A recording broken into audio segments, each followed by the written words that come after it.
Good morning mga kangkol, isang bagong umaga na naman para simulan ng ating mga pangarap. Salamat sa Panginoon at may bagong umaga tayong hinaharap. For today's video nga mga kangkol, maaga kaming bumiyahin ni na Boss Amo dahil meron kaming aatenad na isang seminar. At para hindi din kami abutin ng heavy traffic mga kangkol, medyo traffic din kasi dito sa amin at papunta sa Taytay. At dito nga mga kangkol bumiyahin kami simula Dasma papuntang Taytay. Dahil dito nga nakabase mga kangkol ang main office ng aatenad namin na isang seminar. At sa wakas mga kaangkol, andito na kami sa aatenad namin na seminar. Ito nga pala mga kaangkol, pinaka main office ng Panasonic.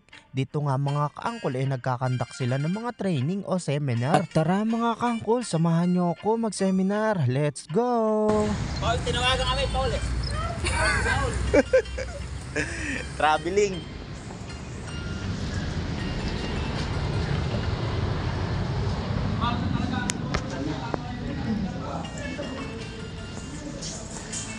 At dito nga mga kaangkol kailangan muna namin mag-login. Pagkatapos na namin mag-login mga kaangkol pupunta na kami sa training room. At eto nga pala ang training room nila mga kaangkol. Napakaganda at napaka-cool. Dito nga nagaganap ang seminar at training. At ang dami nga naka-install na mga unit mga kaangkol. Dito nga pinag-aaralan kung paano i-troubleshoot, paano i-install, at paano ang iba pang mga technique na mapapabilis sa paggagawa ng mga unit mga kangkol. Ito nga mga kagandahan mga kangkol kapag nakaka-attend ka sa mga seminar dahil yung mga unit mga kangkol gaya ng aircon nagbabago ayon sa pangangailangan ng tao mga kangkol. At marami nga dito mga pagbabago sa unit mga kangkol. Meron nga sila dito tinatawag na Nano G, Nano X at iba pa mga kangkol. Mabisa pala yung kuwan dito, yung pre-cooler. Ganda ng design yan sir na Hindi, kuwan lang ito. Bagong design. Picture din yan. Ito yung recovery ventilation.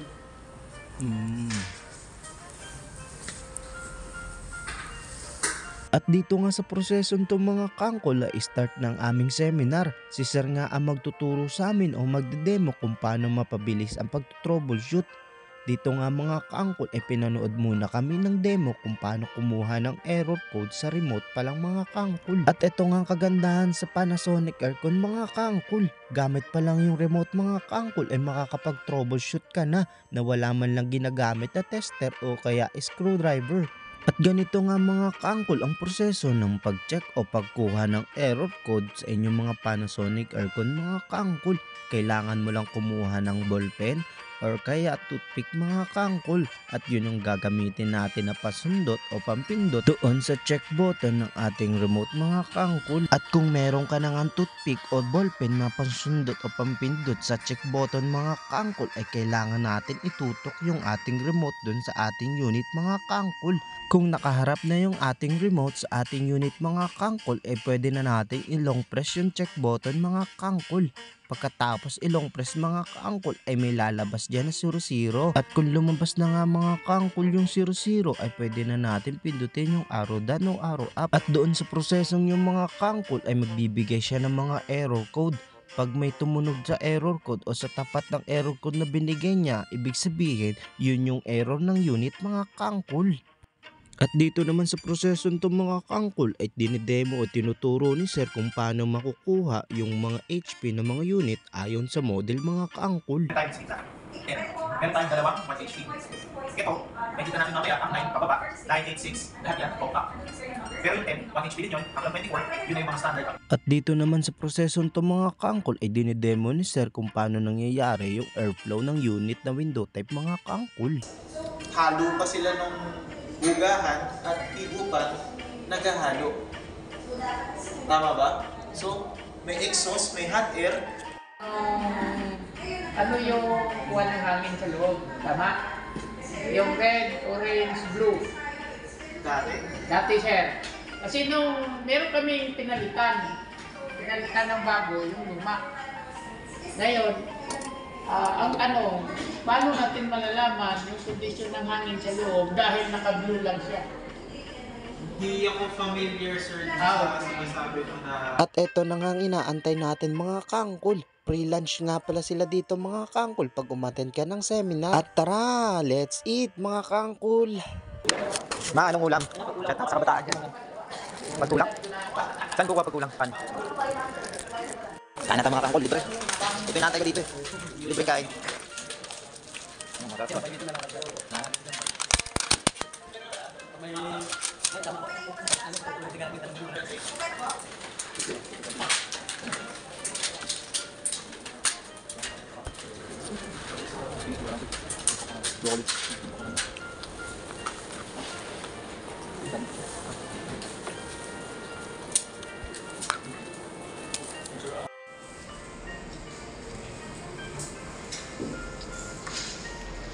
At sa proseso nito mga kangkol tapos na kami mag-lunch at tapos na rin si sir mag-demo sa amin at kaya pupunta na kami sa actual naman mga kangkol. Dito nga mga kangkol ituturo sa amin yung mga pinakamabilis na pagto-troubleshoot at pinakamadaling checking point. At tara mga kangkol, sabay-sabay natin panoodin ang mga pag-actual ni sir. Let's go! Kaya na lang din natin. So, pag ito pala, hindi natin binalik, sabihin natin nagpalit tayong condenser, hindi natin binalik to, ending, babalik ka ulit para magpalit ng panibago pang condenser. Kasi magkakaroon ka na naman ng leak. Paulit-ulit lang. So, as much as possible, pakagaling po ito. At the same time, ito po, binabalik po ito. Hindi ito paniksik lang. Ang tawag po dito ay sound-proofing material. Tama po. Pag wala po nito, matinis ang tunog ng compressor, maingay, malakas ang vibration. Pag meron nito, nalilimitahan natin. At the same time, added pa doon, pag mag-install po tayo, rubber footings. Dagdag tayo ng rubber footings para maleset natin. Lalo na kapag directly yung dingding ni customer ba ay back to back lang naman yung installation natin. Lagyan tayo rubber footings. Then lastly, double check natin kung sakali may installation na ba. So, kumari, kung ito man yung IPM, kung hindi mo man makikita agad dito, kapain mo lang kung nasan yung heatsink. Directly opposite ng heatsink, IPM. So, nandito lang si IPM mo. So, ito yung mga negatives at positives. Ito pala, joke lang. Pali ako tutok. Negative, positive. Ngayon, tumatawid lang yan, yung negative at positive mo, directly sa connection, papuntang compressor. So, kung sakali, from compressor, mag-checking ka ng windings, kailangan pare-pareho. Siyempre, pare-pareho lang din dapat makukuha ang voltahe dito. Pwede din, sir. Yes po, pwede rin naman po. Sadyang, kapag dito tayo nagkuha, medyo risky din. Kasi syempre, magkakalapit yung terminal. Lalo na dito, sa IPM. Masyadong magkakadikit to. Sir, Alam kong delikado. Ano pong meaning ng IPM? Yun hindi ko alam. Balikan kita, sir, kapag alam ko power module, pero hindi ko na matandaan yung I. So yun.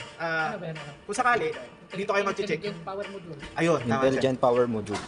Ngayon, kung sakali, dito kayo mag-checking po, ingat lang kayo. Ha? Kasi naranasan ko na din magdikit yung dalawang positives na ito. Pumutok lahat ng capacitor sa tabi ko. Sir Chines. Swerte. Hindi.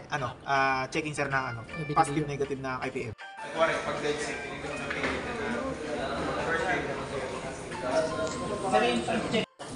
Libreng merienda, kaibigan. Pinakamasarap sa lahat, merienda.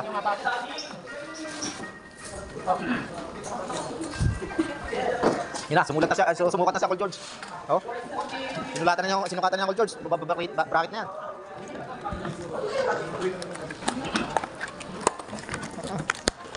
Sarap. Ang sarap. Ang sarap. Gana, may merienda pa? Ha? Malamig pa? Kaya mga kangkol, seminar lagi.